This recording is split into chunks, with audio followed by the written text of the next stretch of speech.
Hi, and welcome to the first episode of the Park Bench Podcast. I'm starting this podcast because when I first moved out to Spain, I did it on a lie, and when I first started content, I did it on a lie. As my whole thing when it comes to content is being authentic, being natural, I want to be honest. And if I'm honestly speaking, I have no clue what the next couple of months are going to bring. I have no clue what the next couple of weeks are going to bring. And instead of doing this habit that I find myself falling into of just shutting off my brain, pretending like things aren't happening, and just kind of grinding and grooving, as I call it, I want to actually take the proper time that I need to stop, sit, reflect, and actually think about what I'm doing with my life. The reason that I'm filming in a park, by the way, in case you were wondering, is because, as I said, a lot of the content that I make is me going around talking about culture shocks, being confused, being very uplifted. We'll say very ditzy at times. I sound like a complete idiot, I'm aware. This is a much slower pace. And this is the pace that I typically talk at. This is the tone that I normally talk at. And this is who I am. Anyone that knows me knows that you're going to find me in nature. I'm my most grounded, my most calm, my most happy self when I'm in a park, when I'm exploring, when I'm hiking. And so no matter what the weather is doing, I'll find a way to work around it because I don't want to record in the rain. But I want to properly bring you along this journey, whoever's watching. Because social anxiety is something that I struggle with a lot. And even filming in public, it really scares me. And I want to show you the progression of how I am, both as a person, as a content creator, and hopefully to help you get over any fears, any insecurities that you have as well as we go on. Ever since I was a little kid, I never really knew what my personality was. I always just knew that if I showed up with a lot of energy, people listened. And when you're a little kid, all you want is attention. As you get older, you start to realize that that's not the best thing and the only thing in the world. But as a kid, it's all you want. Moving out to Spain, that's all I wanted as well. I felt like, again, I was transported back to being 5 years old. And all I wanted was just for people to listen to me and like me. I wanted people to listen to me and like me because I was making content, and that was now my job. I wasn't working at Chipotle. I wasn't a student. I wasn't having a 9-to-5 job. I wasn't studying neuroscience anymore, so I couldn't be a doctor. This was all that I had. And I think in the beginning, a large part of the reason why, if anyone has recognized me from those first few terrible videos that I made, you can see how cringe I was. You can see how much I was just aching in my own skin from insecurities of my weight, insecurities of my appearance, insecurities of not knowing how to actually produce content, and insecurities that I honestly didn't even know consciously. Anyone who knows me, anyone that's been following along, you know that I've been in Madrid for close to 2 years now. At the end of May, it will be 2 years, so a month away, 2 years. I have never experienced this level of anxiety before. When it comes to my work, I take it very seriously. Whether you knew me before I moved out to Spain, or you knew me since I moved out to Spain, then you know that everything that I do, I try to do it full-heartedly because I don't want to put something out there into the world that's not the best that I can do. Even if it is just sitting in a park with a weird snowball in my hand, if I'm going to do this, I'm going to do it right, and I'm going to try to do it to the best of my capabilities. And that was the same way that I functioned in the United States. And recently I had a call with a friend of mine from the US who asked me, do you ever wonder what life could have been like? Do you ever wonder if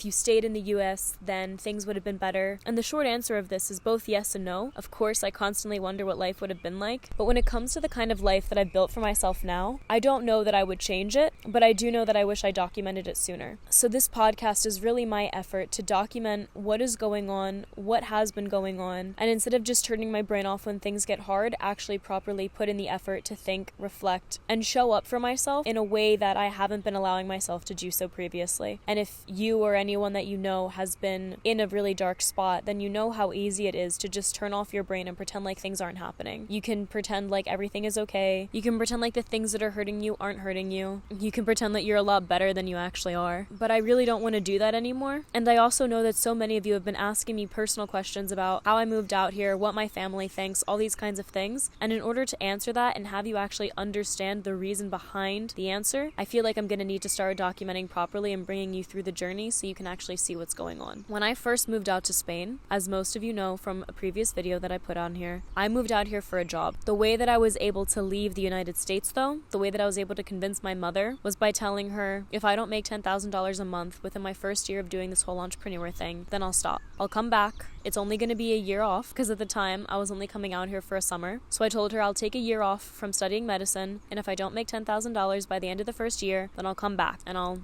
I'll just start again. It was probably the only lie to date that I've told consciously. I knew with every fiber of my being that I didn't mean it. I didn't care what the consequences were if she found out that it was a lie, and it was a risk that I was willing to take. Because if you've ever grown up in suburbia, or you know what it's like to live in a small town where everyone kind of thinks the same, then you know how desperately you feel sometimes to get out. You either don't vibe with that mentality, or you don't like the fact that people aren't willing to accept yours. And something that I felt a lot growing up, at least where I did in the United States, was this overarching fear of monotony and routine. I always hated the idea of just going to university, getting a job, finding my partner at either the job, the university, and settling down, having a few kids, and just living in that city, or living in the city of the university, or living in a city close to his parents' home. That was just a life that I didn't want for myself. And the reason that I'm saying all of this is because that mentality of not wanting to be near those kinds of people, not wanting to have that kind of experience, has led me to this moment right here that I'm recording in a park.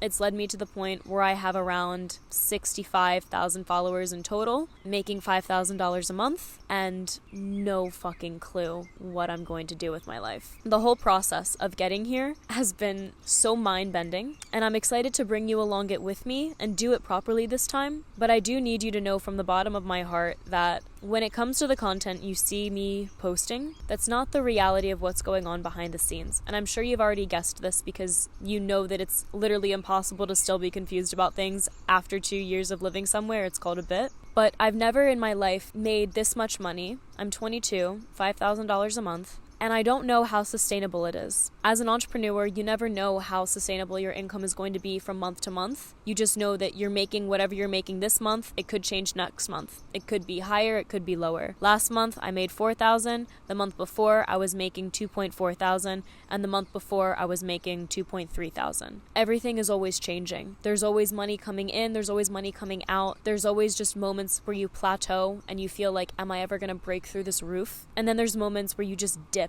And it feels like you're not dipping, you're plummeting, and you're just going so far down beneath the surface that you wonder if you're self-sabotaging your own life because you're so headstrong that you won't just get over yourself and you won't take the easy route. Everything in my being wants to be here. Everything that I love, I'm able to do. And with all that being said, I don't know if it's possible. And if this is going to end, if I move back to the US, if I stay here and I make it work, whatever happens, I want there to be a document of it. I should have documented my life when I first moved out here, and I didn't. When I first moved out here, as we'll get into later, I completely lost my sense of reality. And it's probably something that I wish I would have told myself when I was younger, even though younger meaning 2 years ago. Don't move out to a different country for a different person.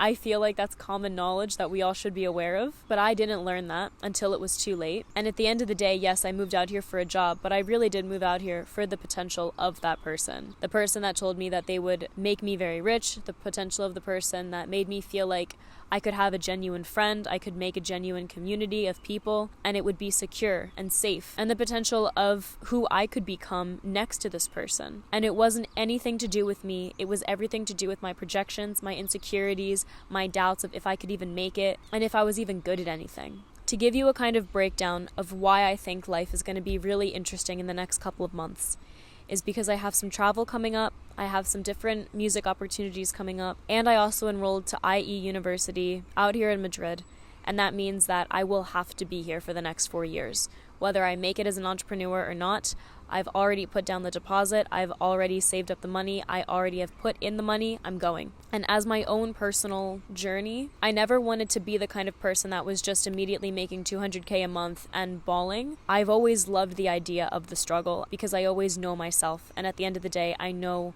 who I am and what it takes for me to get out. I am now going to be a student again. I did the entrepreneur thing for 2 years, and because of the kind of mentality that I had, because of the kind of influences that I was seeing, it almost felt like a backpedal to go back to school. But if I am being honest, it's where I thrive. I love learning.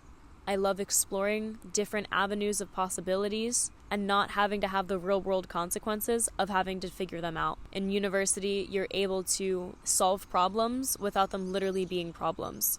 You can say, hypothetically speaking, what if a client says X, without the client literally hovering over your shoulder like I had the other day, where I'm having a call until 10 p.m. at night, because there was a problem, I needed to fix it, I was the only one that could. There's also something really, really special about the kind of people that go to IE that I feel like I also want to document to see, personally speaking, how I change. I've always been very susceptible to different people and different energies, and when I first moved out here, I completely lost my sense of self. I didn't know who I was, what I was building towards, who I would be, or what I would even look like in 2 months' time. I was constantly worrying about, am I tan enough? Do I have proper makeup on? Do I wear the right clothes? Am I the right weight? All these kinds of things. And if you could see me now versus then, you would definitely notice a change. And because I'm going to be here for the next 4 years, that's 2 more increments of 2 years that I don't want to miss out on. I want to make sure that as I'm going through this journey, you're coming along it with me. You're seeing me grow. You're learning the lessons that I'm learning. So if you're going through the same thing, you don't have to do my mistakes. And you can also have the peace of mind that no matter what stage you're at when it comes to the whole entrepreneur thing or just the life thing, it's fine if you don't hit the goals that you set,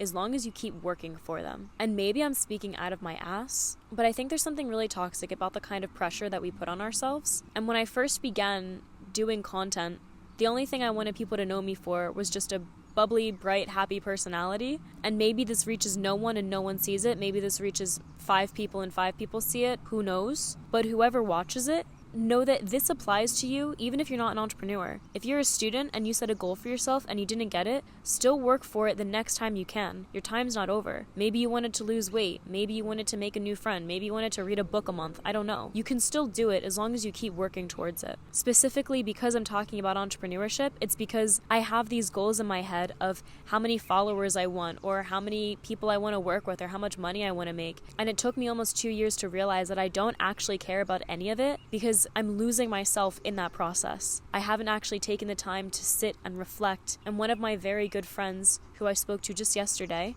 told me one of the most heartbreaking things that you could say to me, and that was, Danny, you lost your inner child. I spent so long worrying about everything that I shouldn't be worrying about that I lost probably the most important thing to me, because it was the whole reason that I moved out here. I wanted to give little me a better opportunity than what she got when she was in the States. And yes, of course, I had opportunities in the US. I was living in a middle-class kind of community. Money was never so tight that it was an issue, but it was never so abundant that we were overflowing. I had an amazing school. I had fantastic teachers. I could buy the clothes I wanted. Hell, I'm even recording on an iPhone. But I didn't have the opportunity to fully be myself and feel like I would be safe in doing so. I didn't have the opportunity to feel like I could explore the different facets of my personality without people thinking that I'm going batshit crazy. I couldn't also explore the opportunity of sitting down in a park and just taking a breath and not worrying about what's coming next. It's not for work, it's not for school, it's not for other people. Just taking time for yourself, not worrying about anyone except you, and not feeling bad about it. When I took my first ever trip outside of the US to Europe, and this is something I've talked about previously, which feels like a good note to end on, but the first time that I ever left the United States, and I was encouraged to breathe. I was on a choir abroad trip. I think I was 16. And I just remember taking the deepest breath. And I don't think I went into full detail on this ever before, but I went on a hike with my friend. We were in Engelberg, Switzerland. And I just remember looking above this entire city, because of course Switzerland is beautiful. And she took a photo of me. I'll leave it on the screen. She took a photo of a girl smiling over the top of a city. That was the first time I ever felt like I could just exist. I didn't have to worry about singing. I didn't even have to worry about my friend. I just looked over at this beautiful city, saw how small I was in comparison, saw how small the town was in comparison to how high up we were, and it made me feel like everything is going to be okay. I just need to breathe. And somewhere along those lines, I lost that growing up in the US with all these different expectations and pressures. I also lost it out here in Madrid. I've been so worried and so focused on how to be the best entrepreneur, how to show people, look, I'm doing so great, look, you don't have to worry about me, look, I'm doing so amazing, that I forgot to ask myself if I actually was great, if I actually was amazing, and if I actually felt like everything was going to be okay. On paper, everything looks like it should be. I have followers, not a lot, but more than some. I have money, not a lot, but more than some. And I'm still young. I have every reason to be grateful, and yet I wake up most mornings with such anxiety. I took time away from YouTube because I didn't want people to associate me with whatever the hell version of me I was showing up as. I'll leave it there. But moving forward, this is what you can kind of expect. Obviously, it will be happier as the days go on, but as a first beginning intro to what is to come and to what I'm very excited to show you, because I do have plans, I do have ideas, I want you to know that it's coming from me. It's genuine. And if you are going through anything similar, whether as a person you're trying to figure yourself out in a new city or in a new job or in a new relationship, in a new whatever, you're not alone in feeling like, I should have every reason to feel happy. Why don't I?